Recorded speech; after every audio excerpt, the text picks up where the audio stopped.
Coming up, a favorite campus tradition has been discontinued, if it's gone forever or if we can expect a return. And more information on the government shutdown, what to expect during this time, and how it might affect you. All this and more right now on Newswave.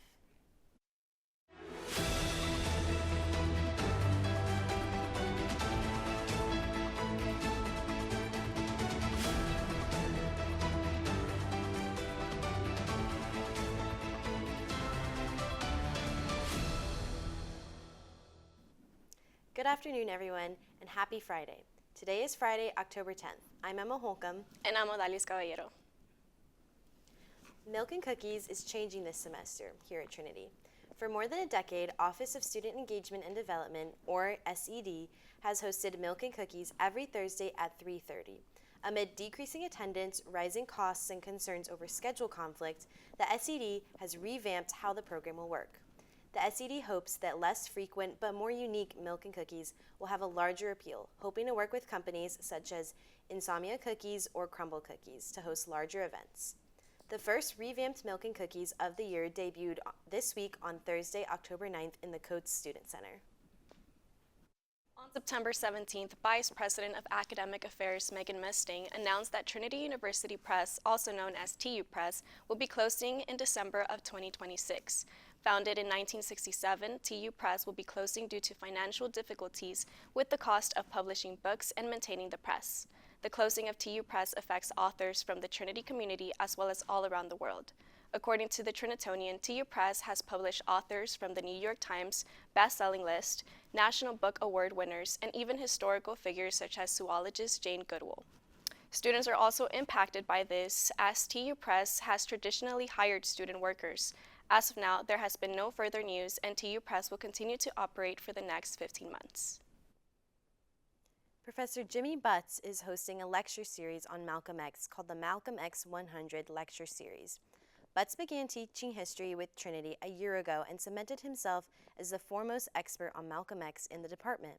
His mother's devotion to educating her children and his father's influential examples shaped Butts' understanding of Black history and led him to see Malcolm X as an inspirational figure of Black pride and empowerment.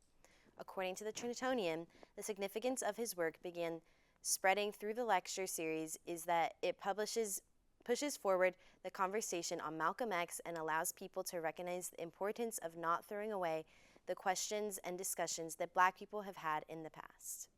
Professor Gina Tam has worked with Butts for a semester and shared that he has influenced her perception of history and found this approach to Malcolm X thoughtful to history in a way that stressed historical precedent and foundation. The next lecture in the Malcolm X 100 lecture series will be on Monday, October 20th, where Dr. Edward Curtis IV from Indiana University will discuss the competing ideologies of the Arab Cold War between Egypt and Saudi Arabia. Midterms are in full swing here on campus, and whether you are finished with all your tests or just getting started, Newswave reporter Odalis Caballero has the top tips for studying. Take a look.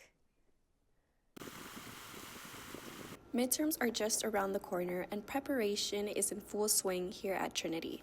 Balancing coursework, extracurriculars, and athletics can make this time of year especially demanding for students.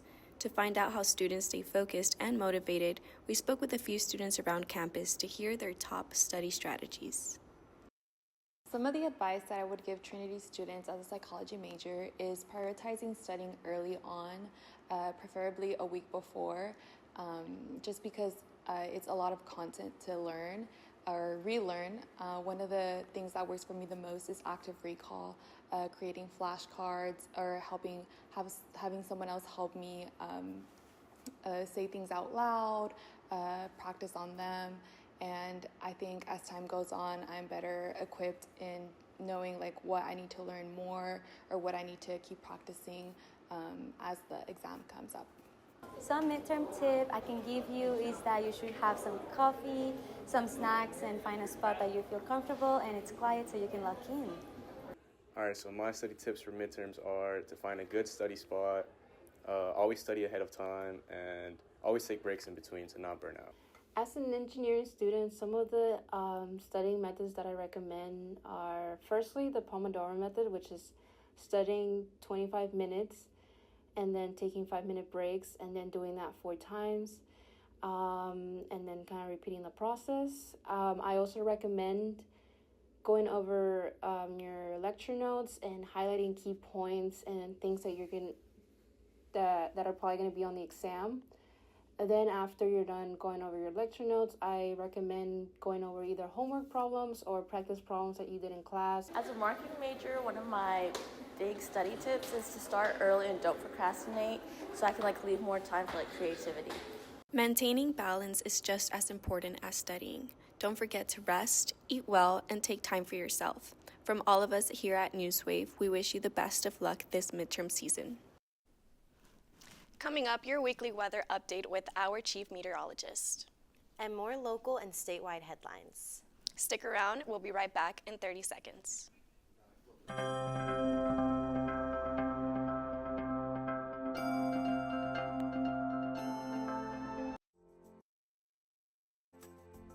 How far you go in life depends on your being tender with the young, compassionate with the aged, sympathetic with the striving, and tolerant of the weak and the strong.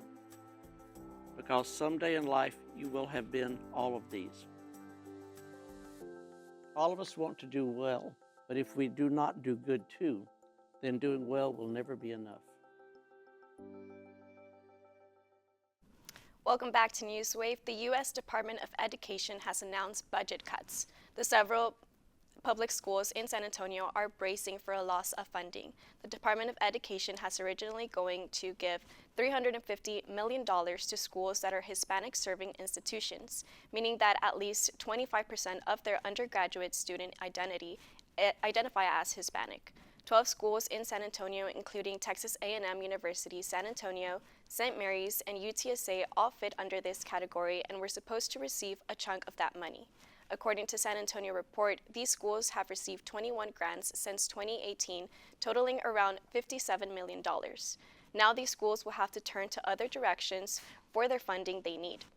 On the loss of funding, David Mendez, the interim chief executive officer at the Hispanic Association of Colleges and Universities, said, quote, "The efficacy of the education and success of these students depend on this funding to ensure our nation's future prosperity," end quote.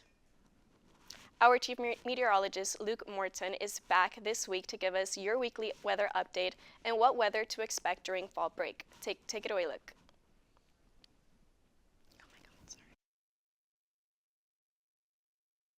Hello everyone and welcome to your Friday. I hope you all had a great week and let's get going with the weather forecast. Today is another very warm and sunny day. We should be getting into the mid-90s today. This weekend looks to be quite warm as well, with a few clouds and highs in the upper 90s and lows in the mid-60s. This weekend should be a little less humid than it has been, so the mornings and evenings should be at least somewhat comfortable.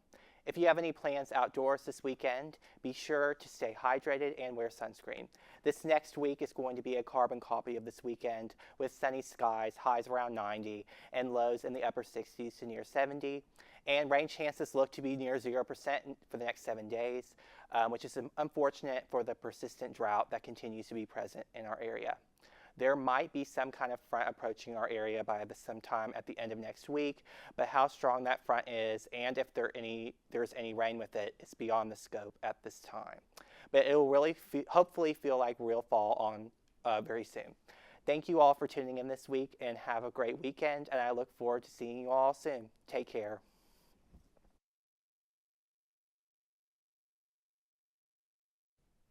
The American Bar Association will no longer provide oversight for Texas law schools. In surprise order issued on Friday, September 26, the Texas Supreme Court has taken over the responsibility from the Bar Association, which has been responsible for accreditation for decades before the order. The Texas Supreme Court has made no effort to explain or justify the order, with some opponents to the decision claiming it was made for politically motivated reasons. Karen Solowan, a reporter for Reuters, told Texas Public Media in an interview that more states could follow Texas and remove the Bar Association's accreditation as a requirement, saying, quote, "We already know that the Supreme Court of Florida is looking at a similar review. In recent months, Ohio has said that it is looking at its ABA requirement. and just a couple weeks ago, Tennessee said that it was as well. End quote. Last Thursday, Gateway megachurch pastor Robert Morris was given a 10-year sentence for sexually abusing a child. Morris was the founder of the Texas-based church in 2000, which grew into services hosting thousands of people. He went on to write books and preach multiple televised sermons, even serving as a faith advisor to President Donald Trump. In June 2024, Cindy Clemshire accused Morris of sexually abusing her from 1982 to 1985. Morris was removed from the Gateway Church days after the allegation, and in his first court appearance, he pleaded not guilty. However, last month, he waived his preliminary hearing, indicating plea negotiations. On Thursday, in court, Clemshire told Morris, quote, "There is no such thing as consent from a 12-year-old child. We were never in an inappropriate relationship. I was not a young lady, but a child. You committed a crime against me," end quote. Though Morris is sentenced for 10 years, he will only be serving 6 months in Osage County Jail in Oklahoma. Still ahead, an update on the government shutdown and your inside look at the campus event benefiting victims of the Kerrville floods. Don't go anywhere. We'll be right back after this short message.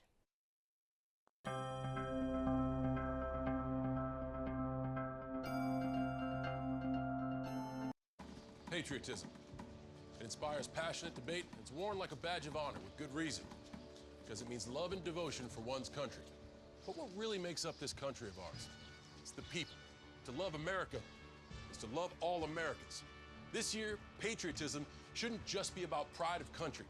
It should be about love. Love beyond age, sexuality, disability, race, religion, and other labels. Because love has no labels. A major directive to tell a happier story of American history is challenging National Park Service employees, especially at sites like Harper's Ferry National Historic Park. The order of President Trump seeks to remove or alter historic descriptions that inappropriately disparage Americans past or living or sully the American story. This directive has created a struggle between presenting a more uplifting national narrative and confronting difficult truths like slavery. Brianna Wheeler, a directive descendant of an abolitionist, John Brown Rader, insists the truth must be not ignored, saying, quote, "You can't erase that. It's our obligation to not let that be erased," end quote. While some park materials citing climate change and the displacement of indigenous people have reportedly been removed, other unflinching historical exhibits, like the one at Fort Pulaski detailing the violence of slavery, have remained. Critics fear the directive may lead to sanitized revisionism, but many park rangers continue to present the complex, multifaceted American story. For many sites, like Harper's Ferry, are crucial for reflecting on both the beauty and difficult truths of our shared past. Last week, Campus Group Directors Without Borders put an event to assemble blessing bags for those affected by the Kerrville flooding this past summer. I had the pleasure in getting an inside look on this impactful event. Take a look. On September 29th, Trinity University students came together to support those still affected by this summer's devastating floods in Kerrville. The Kerrville Blessing Bag donation event was held at the Code Student Center's Fiesta Room from 4 to 5 p.m. and hosted by the campus chapter of Doctors Without Borders. Students were invited to assemble blessing bags for those still struggling in the aftermath of the devastating summer floods in Kerrville. The flooding, which destroyed homes and displaced many residents, left lasting impacts on the community, and many are still without access to basic necessities. Students came together to decorate and write messages of hope and encouragement. At the event, students filled each bag with care, adding snacks, bottled water, feminine hygiene products, wet wipes, hand sanitizers, and the handwritten cards. We spoke with the president of Trinity's Doctors Without Borders chapter, who shared how the idea for this event came together and why addressing local needs is important, especially here at Trinity.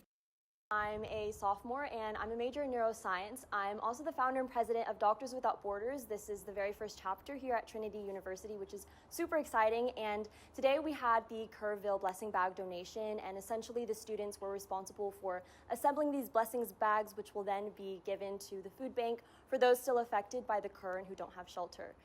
The event sparked enthusiasm among students who were eager to spread love and support to those in the Texas community still facing hardship. The goal was simple: to provide comfort and a reminder that the Kerrville community has not been forgotten. Many students saw this event as a meaningful opportunity to give back and gather with their friends as they connect with a cause beyond the campus bubble. We spoke with another member of the organization about why they attended the event and what made it so personally meaningful to them. Hi, my name is Ryan Lorente, and I'm the Vice President of Doctors Without Borders here at Trinity campus. And the reason why I wanted to do this event was because of the lack of accessibility for a lot of the different products that we're giving out, such as like tampons and pads. And also like with other experiences I've had, like going to the Philippines recently and seeing the lack of equitable healthcare there. So just as long as we can give whatever we can to our local community. The Blessing Bag donation event was more than just an hour of service. It was a moment of compassion, action, and community at Trinity University. Organizers hope it inspires future efforts to uplift those in needs, both near and far. This Wednesday, the Senate failed to pass a bill that would end the government shutdown. This is the 6th time Senate Republicans and Democrats have failed to reach a resolution that would end the week-long shutdown. The most recent bill, which already passed the House of Representatives, did not receive any more support from Democratic senators than the last failed version. According to CBS News, Democrats are waiting for Republicans to negotiate renewal of expiring healthcare tax credits before they support a resolution. To this point, Republicans have been unwilling to do so. A part of the resolution also includes a way to pay members of the military, something that could be resolved with a separate bill from the House. However, House Majority Leader Mike Johnson has not called the House into session. He said, quote, "The House is done. The ball is now in the Senate's court," end quote. With a conclusion to the government shutdown nowhere in sight, Newswave will continue to keep you updated on the latest developments. Last week, we covered how the state of Oregon filed a lawsuit over the deployment of 200 National Guard troops, but this week the coverage continues in a different state. This past Monday, Illinois filed a lawsuit against the deployment of troops in Chicago. According to NBC News, the suit states that sending the National Guard into the state is unconstitutional and illegal, saying, quote, "The American people, regardless of where they reside, should not live under the threat of occupation by the United States military, particularly not simply because their city or state leadership has fallen out of the president's favor," end quote. Many criticize the deployment of these troops is targeted to Democrat-run cities like Portland and Chicago. But the White House argues that these cities are facing, quote, "ongoing riots and lawlessness." And the president exercised his lawful authority to, quote, "protect federal officers and assets." The judge assigned to the case stated action won't be taken until Thursday at the earliest to examine the government's response to the suit. Coming up, your update on all things Tiger sports and more worldwide top stories. We'll be right back after this short message.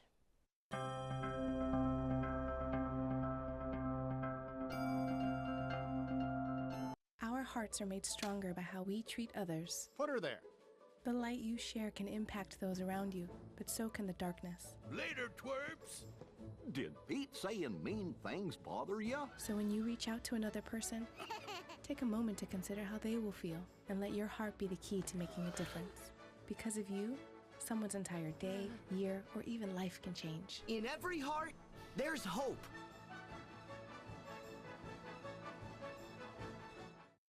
Men's tennis swept the ITA Regional Championship they hosted this weekend. The singles final saw number 1 seed Jared Perry and number 2 seed Kirshon Kirsten battle it out, with Perry winning the first set, but Kirshon rallying to win the next 2 sets and the singles championship. The two then teamed up in the doubles championship against Ethan Flores and Roisin Kamath. Flores and Kamath ended up pulling off the upset over Perry and Kirsten. Not only do Kirsten, Flores, and Kamath all win All-American status, but they also get to compete in the ITA Cup in Georgia 2 weeks from now. Women's soccer returns from Georgia after shutting out the Oglethorpe Petrels by 3 goals and a scoreless draw against the Barry Vikings. This Saturday, the Tigers host Center the Colonels at 11 a.m. Not only will this be the first SAA game hosted at the Paul, but also a return of the longtime rivalry after a 14-year hiatus. Before 2011, the two teams met regularly, with the Tigers holding the all-time record at 19 wins, 1 loss, and 1 draw. With the Tigers looking to extend their domination, the Colonels looking to change the scripts on the new chapter of the rivalry, and both teams the top seeds of the SAA. The seeds are sown for an exciting matchup of men and women's cross country competed at the Swag Louisville Classic. The men finished 5th out of 41 teams in the blue race, well ahead of the SAA competition. Barry and Rhodes, who finished 11th and 16th respectively. The women moved up to the 6K for the first time this season and hit the ground running with their new distance. Of the 47 teams racing in the women's blue race, the Tigers finished 4th, well ahead of any SAA competition, and enough to receive the ranking of 31st in the D3 Glory Days midseason ranking.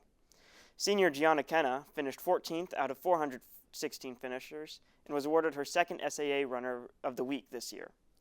The runners will take a break before returning to Illinois for their next major race in Augustana. Women's golf rises 2 spots in the rankings to number 14 after their home win at the Carlos Beckon Invitational. Mason Fikes finished 2nd and earned SAA Women's Golf Athlete of the Week. The Tigers finish their fall season next week in Florida at the Golf Week Fall Invitational. Football moves up to number 13 in the AFCA ranking after their win against Southwestern. The Tigers, now 4-0, dominated the Southwestern Pirates this weekend, 65-14. Sophomore Judson Crockett was a dominant force on the field with 6 tackles, 1 deflected pass, and 2 fumble returns, which combined for a total of 109 yards and resulted in 2 touchdowns. SAA awarded him with the SAA Defensive Player of the Week, and D3Football.com selected him for their Team of the Week. Also selected Team of the Week was freshman Luke Sams, who set the tone for the 49-0 second half by returning the open kickoff for 100 yards. The Tigers play Barry this weekend, who are out of the top 25, but still receiving votes after their loss to number 16 Carnegie Mellon. 12th-ranked men's golf won the Carlos Beckon Invitational after tiebreaker victory over Litoro. The Tigers trailed by double digits behind the Yellow Jackets after the first 2 rounds of play, but rallied to finish neck and neck by the end of the championship. It ultimately came down to Trinity's 5th golfer, 3rd round scorer. Men's golf flies to Destin, Florida to play in the Golf Week Classic early next week. Number 6-ranked men's soccer won both their conference and away games in Georgia last weekend, beating the Oglethorpe Petrels 2-1 and the Barry Vikings 4-1. Junior Sam Thice won SAA Offensive Player of the Week for scoring 3 goals over the weekend. The Tigers host Center College at the Paul on Sunday at 6. And to cap it all off, number 11 Tiger Volleyball returned to host another weekend of SAA play in the Calguard this weekend, facing the Center Colonels and Sewanee Purple Tigers. That's all I have, but be sure to root for your fellow Tigers as they play this weekend.